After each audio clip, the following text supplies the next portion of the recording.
Good morning all of you. यहाँ पर हम क्लासिकल मैकेनिक्स के अंदर लैग्रांजियन इक्वेशन के एग्जांपल्स के बारे में स्टडी कर रहे हैं और उसके बहुत सारे एग्जांपल्स के बारे में स्टडी कर चुके हैं, जो कि यहाँ डिस्क्रिप्शन बॉक्स में लिंक दी गई है। वहाँ पर जाके आप सारे एग्जांपल्स देख सकते हैं। और आज हम एक नए एग्जांपल के साथ यहाँ पर स्टडी करने वाले हैं, यानी कि पहले हमने स्टडी करी थी सिंपल पेंडुलम की।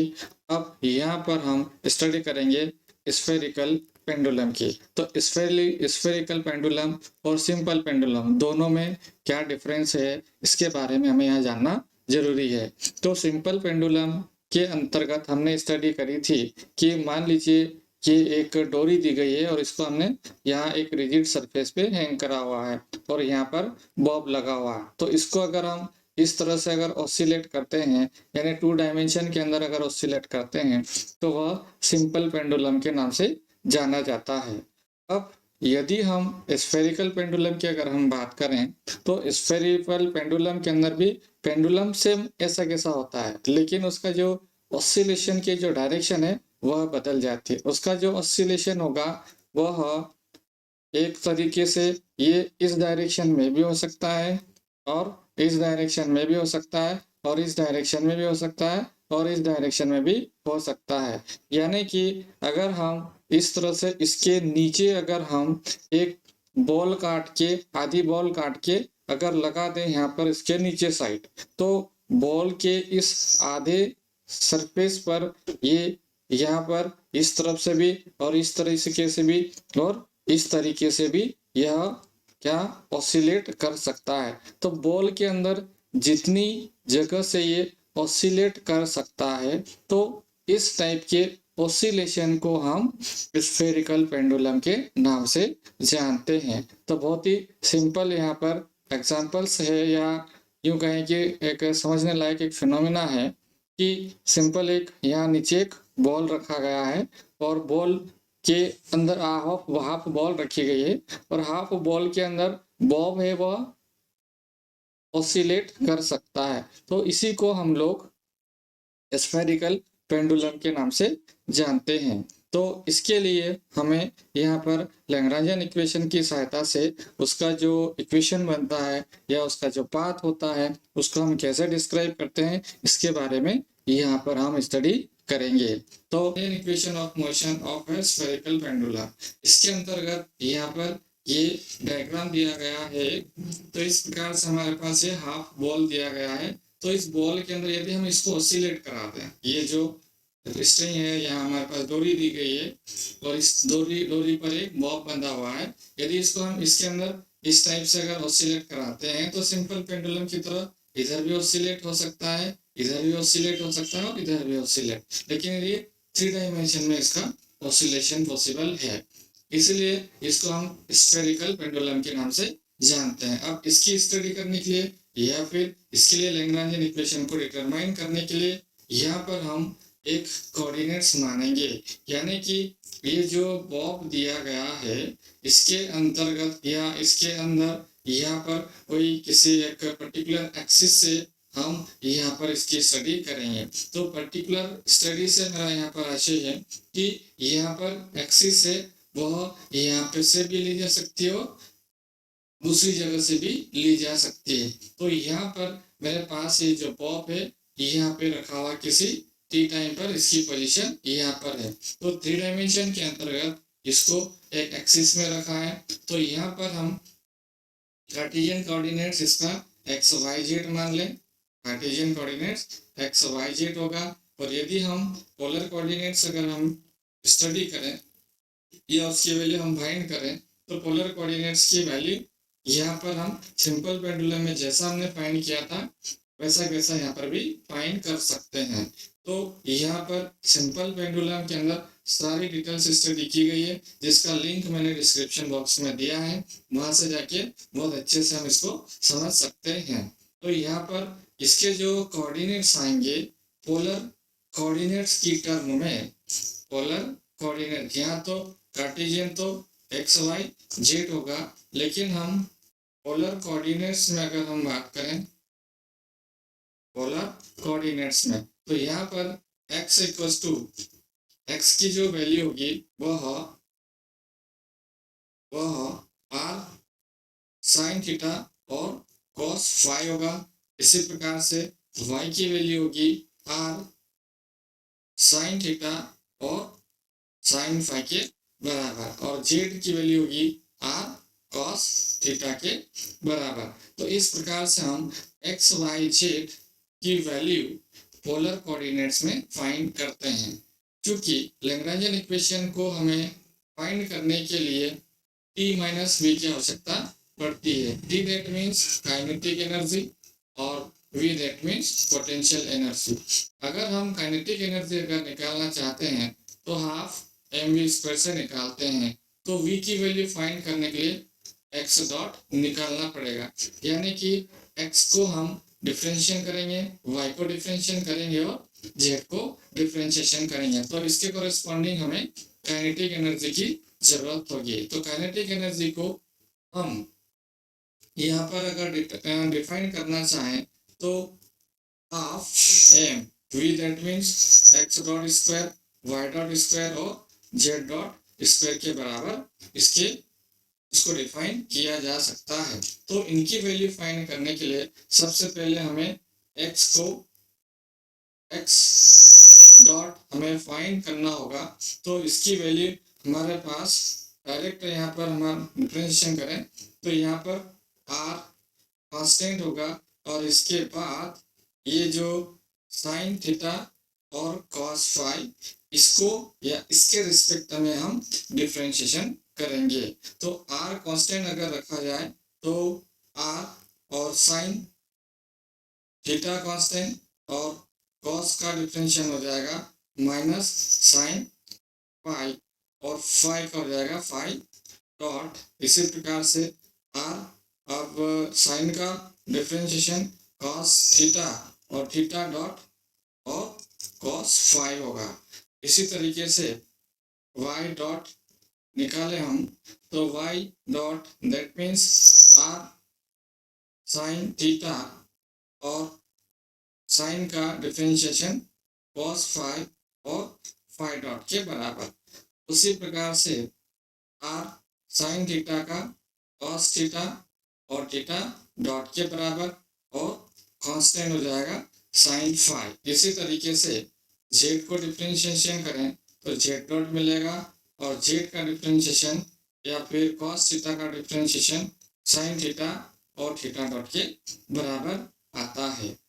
अब चूंकि ये जो इस इक्वेशन की सहायता से काइनेटिक एनर्जी हमें फाइंड करना है, तो काइनेटिक एनर्जी T की वैल्यू हम यहाँ पर x dot square y dot square और z डॉट स्क्वायर की वैल्यू रख के इसको हम सिंप्लीफाई करके निकाल सकते हैं। तो यदि हम पहले हमारे पास सिंपल पेंडुलम की हम बात कर रहे थे, तो सिंपल पेंडुलम के अंदर हमने इसको पूरा सिंप्लीफाई किया था। तो यहाँ डायरेक्ट मैं लिख रहा हूँ theta dot square sine square phi और फाई डॉट स्क्वायर, इसका काइनेटिक एनर्जी का सॉल्यूशन आएगा।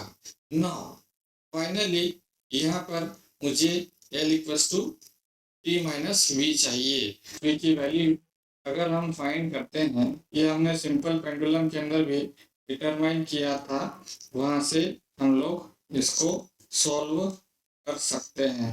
साइन स्क्वायर थीटा और phi dot square minus mgh, यहाँ पर h की जगह आएगा r cos थीटा के बराबर। तो इस प्रकार से यहाँ पर L equals to T minus V ज्ञात कर लेते हैं। अब क्योंकि यहाँ पर ये जो जनरलाइज कोऑर्डिनेट्स हमें दिए गए हैं या फिर लैग्रेंजियन इक्वेशन का जो जनरल फॉर्म होता है वह d by d t of del L by del q i dot minus del L by del q I equals to 0 होता है फॉर कंजर्वेटिव सिस्टम के लिए। अब यहाँ पर ये जनरलाइज कोऑर्डिनेट्स है, तो जनरलाइज कोऑर्डिनेट्स जो होते हैं वह यहाँ पर थीटा और फाई है, यानी कि q I equals to theta या फिर फाई होगा। तो इनके कोरेस्पॉन्डिंग लैग्रेंजियन इक्वेशंस हम यहाँ पर डिटरमाइन करते हैं। तो Q I equals to theta के corresponding del L by del theta dot का मान मुझे निकालना पड़ेगा, यानी एल को थीटा डॉट के रिस्पेक्ट में डिफरेंशिएट करना होगा। तो यहाँ पर half M R square two theta dot, ये जो ऊपर वाली जो इक्वेशन एल आया है इसके अंदर थीटा डॉट के सिंगल टर्म है, बाकी सब में थीटा डॉट नहीं है, तो उसका डिफरेंशियल 0 के बराबर हो जाएगा। अब 2 से 2 cancel out, m are square theta dot के बराबर। इसी तरीके से del L by del theta के रिस्पेक्ट में अगर डिफरेंशिएट करें तो हाफ एम आर स्क्वायर, यहाँ पर थीटा डॉट का स्क्वायर 0 हो जाएगा।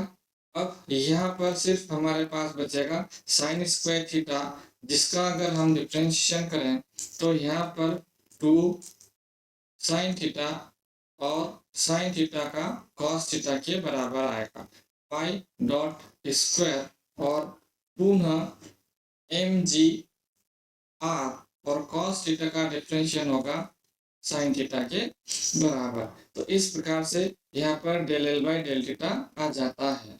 अब यहाँ पर लैग्रेंजियन इक्वेशन इसके कॉरेस्पॉन्डिंग होगी del L by del theta dot की वैल्यू यहाँ पर पुटअप कर दें, थीटा डॉट और minus del L by del q आई।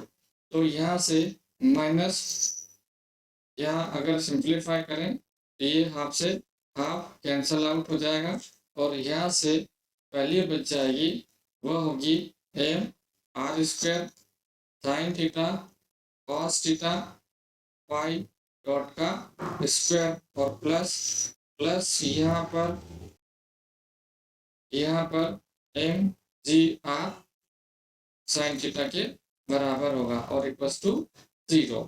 और अगेन यहाँ पर डी बाई डी टी अगर हम आगे सिंप्लीफाई करें तो m are square theta double dot minus m are square sine theta cos theta pi dot square minus m ji r sine theta equals to 0 होगा। तो इस प्रकार से ये थीटा के कोरेस्पॉन्डिंग लैग्रेंजियन इक्वेशंस आ जाती है।